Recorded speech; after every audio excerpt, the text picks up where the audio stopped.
مسیح میں آپ سب کو سلام۔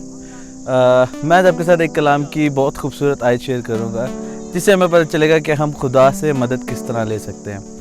تو کلام مقدس میں یوں مرقوم ہے زبور 46 اس کی پہلی آیت کہ خدا ہماری پناہ و قوت ہے اور مصیبت میں مستعد مددگار۔